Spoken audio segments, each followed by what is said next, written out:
In this video, we're going to get started on our 4-Zen tangle designs. You've watched your presentation. We've talked about how to layer. We've talked about our 3 types of balance that we're going to demonstrate: the symmetrical, the asymmetrical, and the radial. So at this point, I want you to lay all 4 of your squares out, and on the back of each one, you're going to write your name, first and last, on all 4. That way, if you drop one in the hall or leave it in another class, we can get it back to you. And then you're going to flip them over. So pause the video now and do that.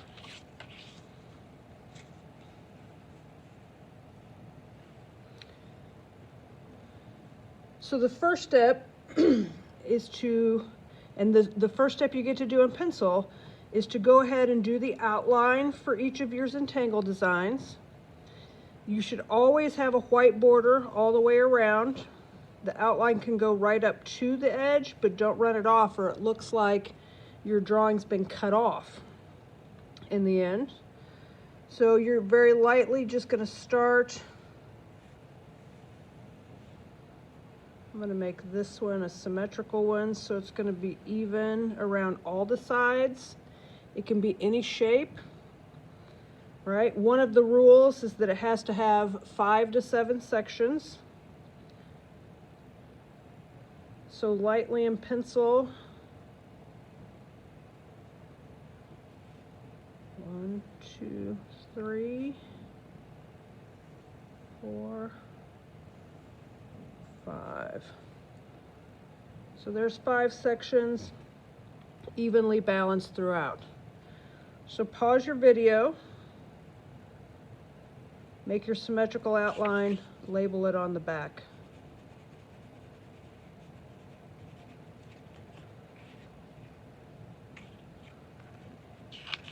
So now I'm going to do my asymmetrical. My asymmetrical is off balance. So by creating a very off balance outer edge, it makes it easier to maintain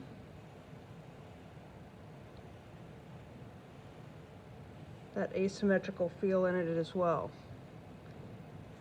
And then you're going to divide this into 5 to 7 sections.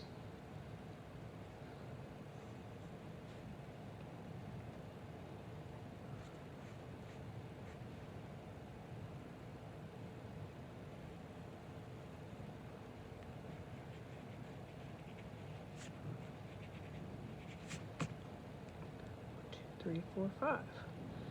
And I'm going to flip it over and I'm going to label this one asymmetry.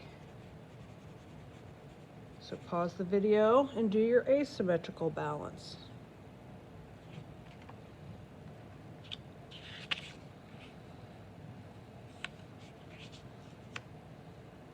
The third type of balance we have to demonstrate is radial balance, and that's where you have a center focus and then all the sections radiate out equally in all directions. There's not a left and a right feel to it. So you want to avoid shapes like this in the center because that automatically makes it symmetrical either direction. So a square, a circle, even a diamond shape in the center would be good.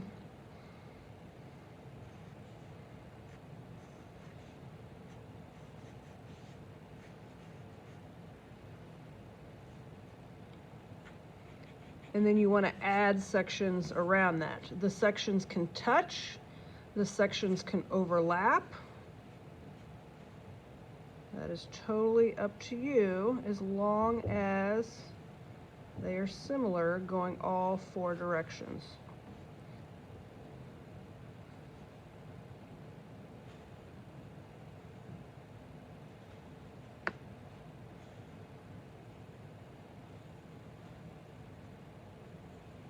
So pause the video now, make your 5 to 7 sections. You could even go in think I'm going to add this around the background as one whole section underneath and label it radial. So divide that one up lightly in pencil. Pause your video. Now your last one is your freestyle.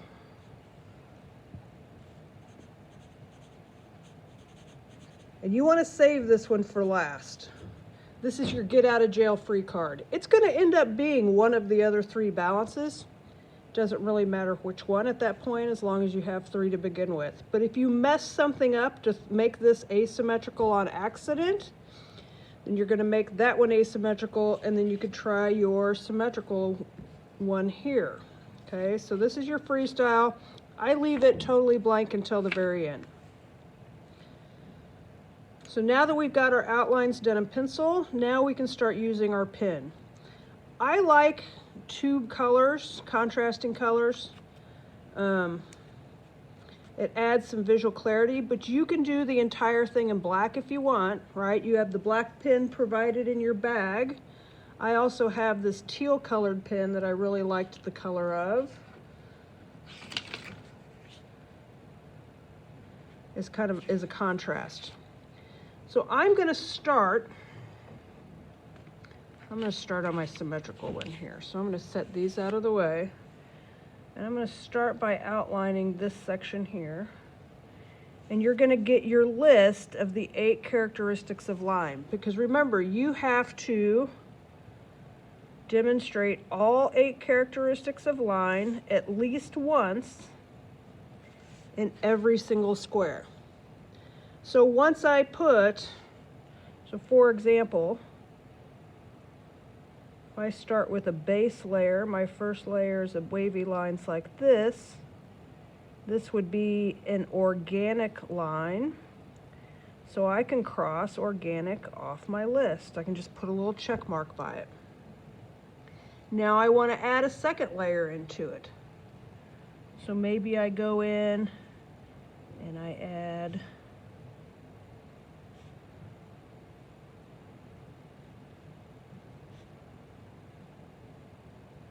opposing shapes this way, and this would create an implied line. So I'm going to do that all the way through it.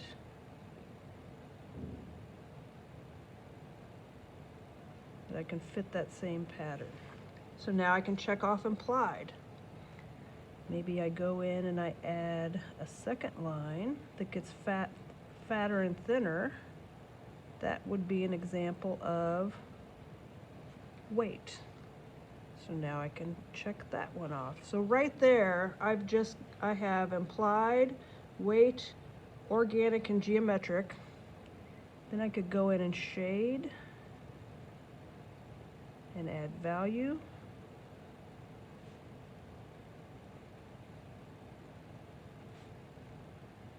Until you feel that your composition is totally full. Again, anywhere from 3 to 6 layers is a good starting point.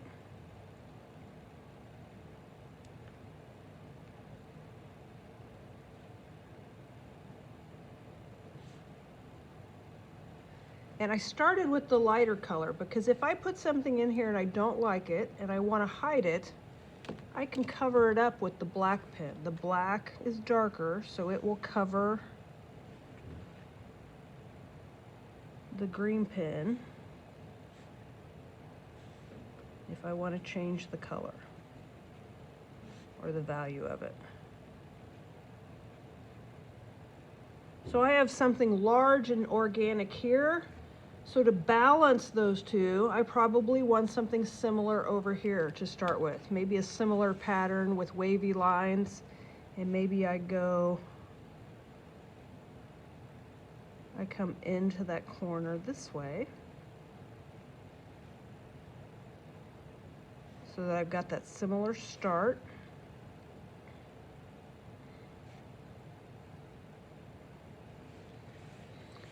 All right. So I'm going to add some dark geometric elements to this, maybe something implied. Maybe I go in this one and I shade these with my pins so that they look 3D. Anytime you can add 3D features or detailing, it creates more visual interest. So as you work through this, you're going to do one section at a time. You will have no idea what this is going to look like until it's done. So this influences the choices in this. Then I'll jump to this section, and what I do here will influence my choices in this. Now you want to be careful to not have, if you use shapes, to not have them float. Because remember, a line is any mark that shows direction. So if I want to make a line out of these circles here, those right there seem to be mysteriously levitating, okay? So I have to visually connect those somehow.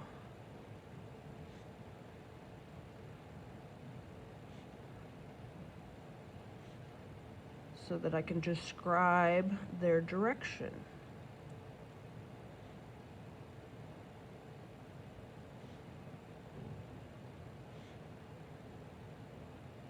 So right there, I've made organic lines with weight. I can go in and shade those. I can do things with the background, right? But just be careful if you use shapes that they don't float. They have to move within that section.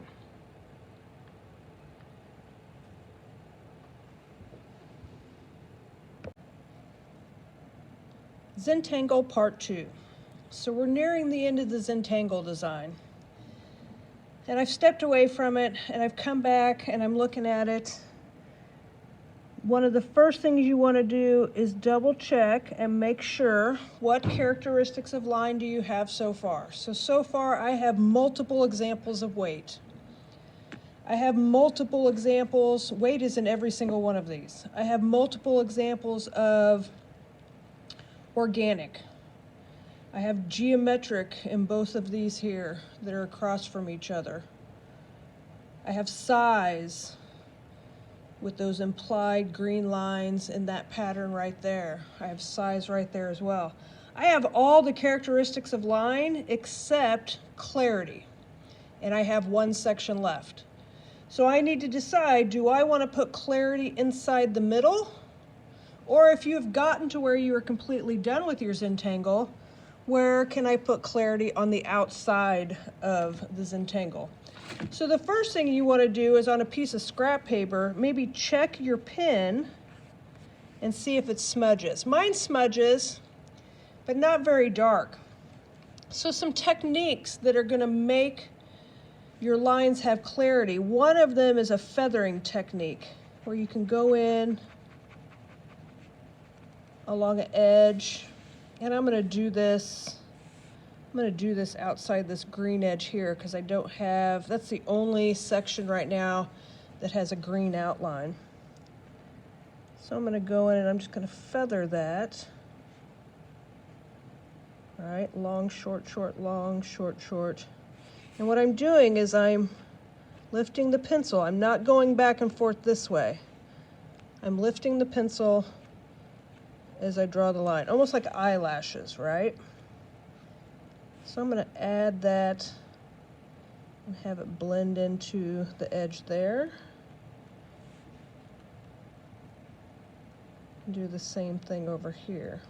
That would be an example of clarity, because from a distance it's going to look blurry. Could even go in, I start with a longer set like this. I could go in and cross hatch it the other way.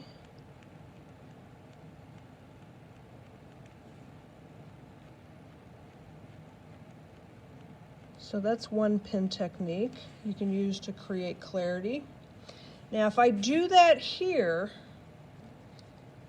and this is my symmetrical design, I can't have just one edge with clarity. I've got to at least do the one across from it to maintain the balance. So I'm going to go in, do the same thing across, because this is my symmetry square. Right? You got to remember your strategy and your balance as you continue to make design choices so you don't throw it off. So you're constantly asking yourself, is there any one section that stands out? And if so, why? And what can you do to correct it? Now, if this were my asymmetrical one of them standing out would be perfectly fine, but it's not. So I've balanced that out, I've included clarity. Now I can do anything I want on the inside because I know I have all 8 characteristics as long as it maintains the balance. The one thing I don't have a clear example of is size. So I'm going to really focus on showing that one. Courtney, please report to the front. Sorry for the interruption there.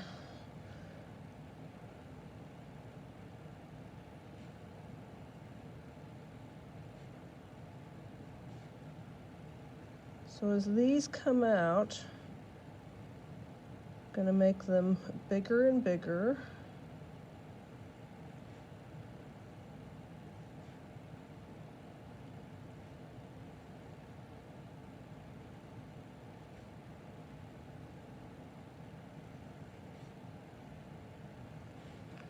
Going both directions. So it's going to give it a folded look when it's done. And then I'll go back in and add some contrasting color, maybe some implied line in there. Because I can put anything, you can have implied line in every single section if you want, as long as you have everything demonstrated at least once.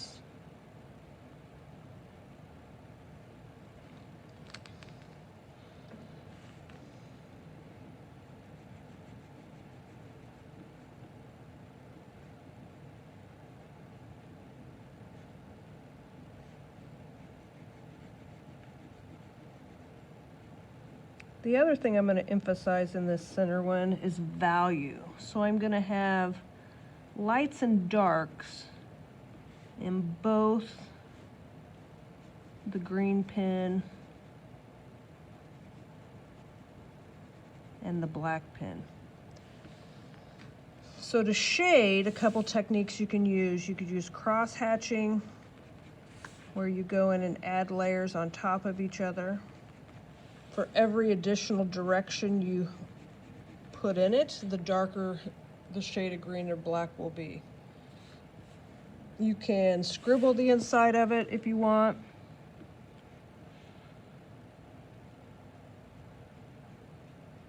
I'm gonna make this a light green.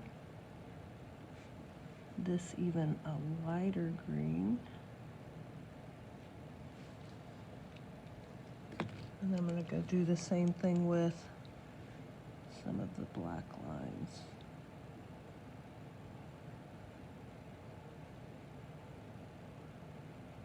So this entire section is going to be primarily focused on geometric, value, and size.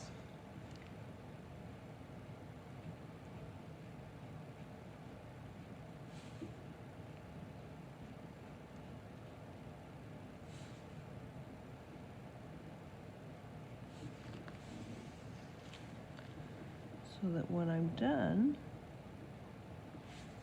my entire Zentangle will be symmetrical and have all the minimum requirements, right? 5 to 7 sections, 8 characteristics, all at least once. Each section is different, and it's done in ballpoint pen only.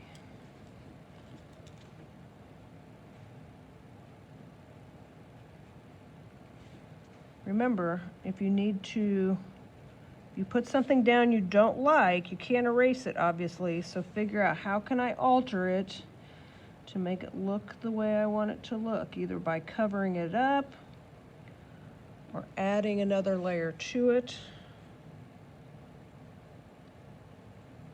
that you find aesthetically pleasing.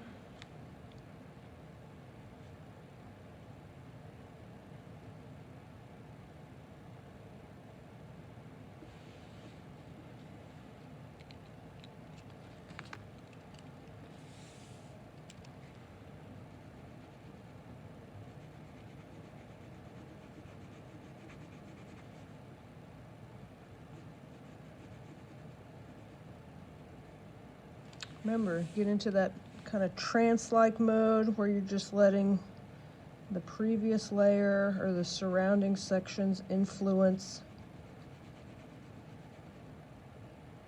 your next design choice.